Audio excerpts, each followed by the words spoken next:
Sekarang sepertinya terlalu lemah atau terlalu lemah, dan tidak ada kekuatan yang cukup kuat untuk menghentikannya. Kemungkinan lain adalah bahwa Taiksu membimbing saya ke kota Qianxing, yang terakhir lebih mungkin, karena saya ingin pergi kali ini, saya akan pergi ke sana sebentar, mereka ingin melihat berapa banyak obat yang ada di kelompok labu Taiksu ini. Setelah berurusan dengan pengepungan, Xiaoyan mengambil langkah besar ke depan, menyeret Fei Xin di belakangnya, tanpa rasa takut di matanya.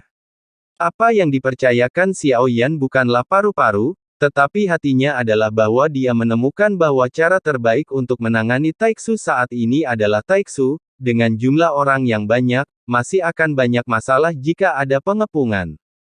Sepanjang jalan, setiap kali Xiaoyan bertemu Jiekong atau Bintang, dia akan pergi untuk menyelidiki, dan masih ada sebagian besar bintang yang belum dijarah oleh Taiksu. Namun, jika Taiksu tidak dihilangkan, bintang kosong dan Jiekong di Laut Barat tidak akan terhindar.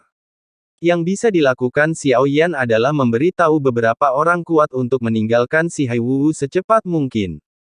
Adapun yang lainnya, Xiaoyan tidak berdaya.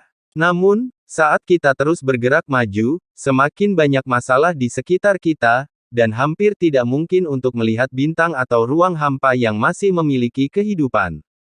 Seharusnya tidak jauh dari kota bintang 1000. Gumam Xiaoyan, tetapi sebaliknya, setelah masuk ke sini, Xiaoyan tidak pernah melihat seorang prajurit Taiksu.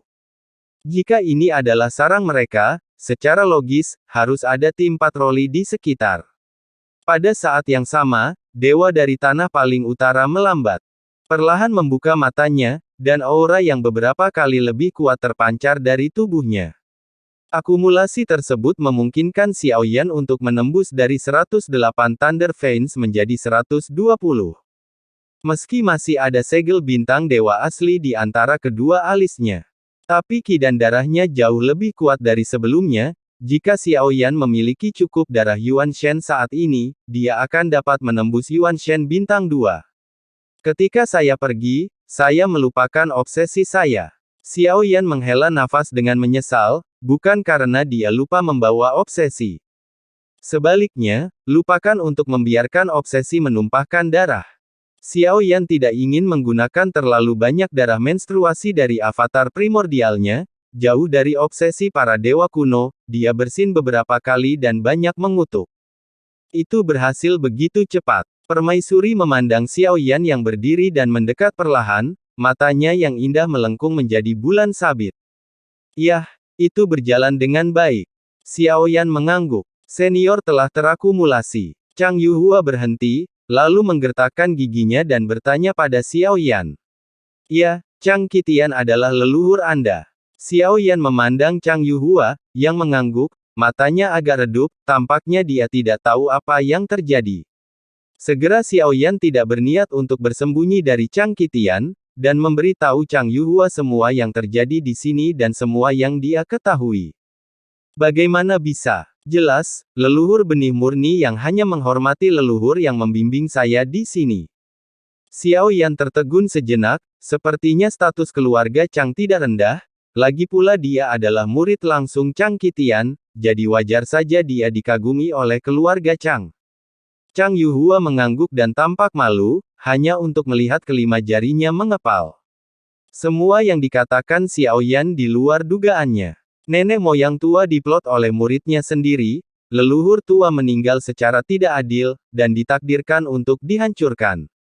Ya Chang Yuhua menunjukkan kepahitan di wajahnya, dan Xiaoyan melihat ekspresi putus asa. Awalnya dia berpikir bahwa dia dapat menghidupkan kembali leluhurnya, sehingga keluarganya dalam masalah. Tidak pernah terpikir bahwa leluhur akan ditipu oleh murid-muridnya.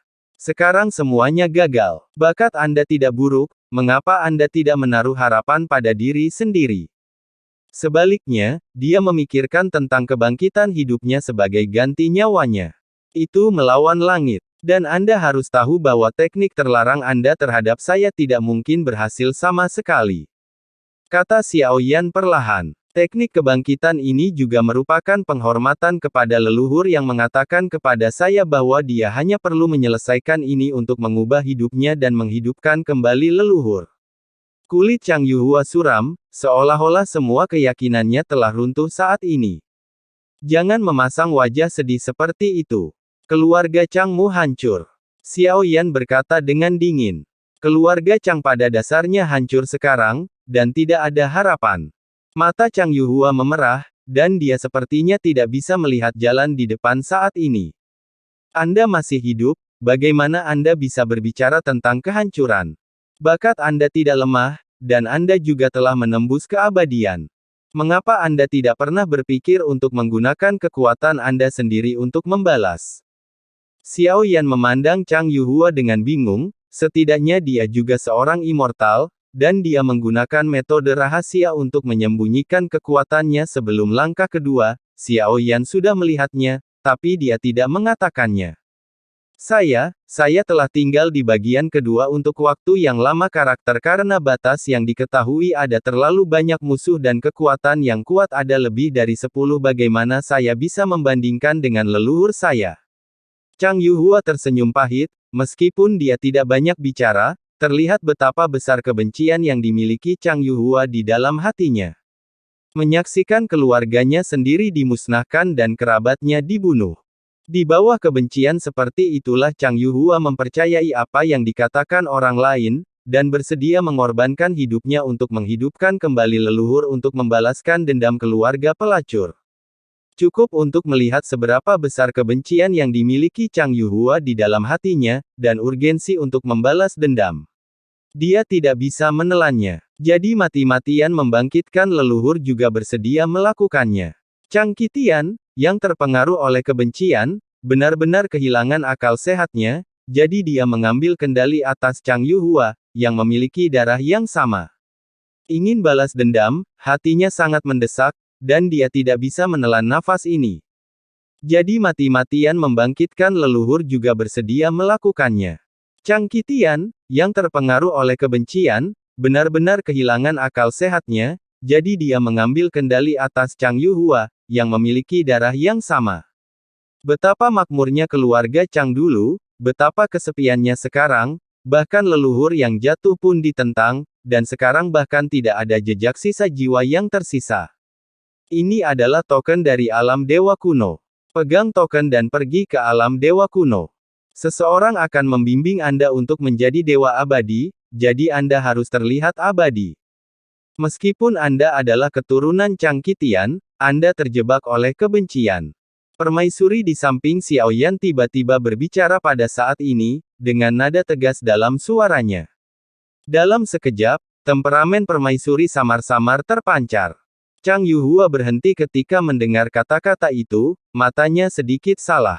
Dia menatap ratu dengan heran. Alam dewa kuno, maksudmu pedang ajaib yang bertanggung jawab atas ratu. Chang Yuhua telah mendengar bahwa jika alam dewa kuno dapat bergabung dengan alam dewa kuno, rencana balas dendam mungkin tidak mustahil. Tentu, sang ratu mengangguk, tak perlu dikatakan saat ini, selama Chang Yuhua tidak bodoh, dia bisa menebak identitas wanita yang begitu menakjubkan di depannya.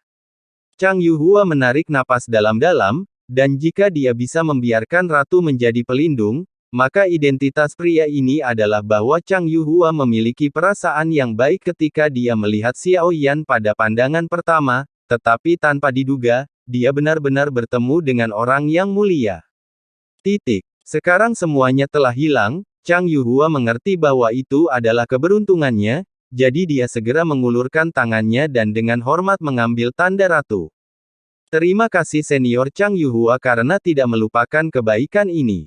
Chang Yuhua menangkupkan tinjunya dengan berat. Tinggalkan si Hai Void sesegera mungkin. Xiao Yan memberikan nasihat terakhir, dan akhirnya mengirimkan sekumpulan guntur ungu yang terakumulasi. Terima kasih, senior. Chang Yuhua menggenggam kedua tangannya. Kemudian Xiao Yan memandang Chang Yuhua memandang Xiao Yan, dan keduanya saling memandang, dan suasananya sedikit canggung untuk sesaat.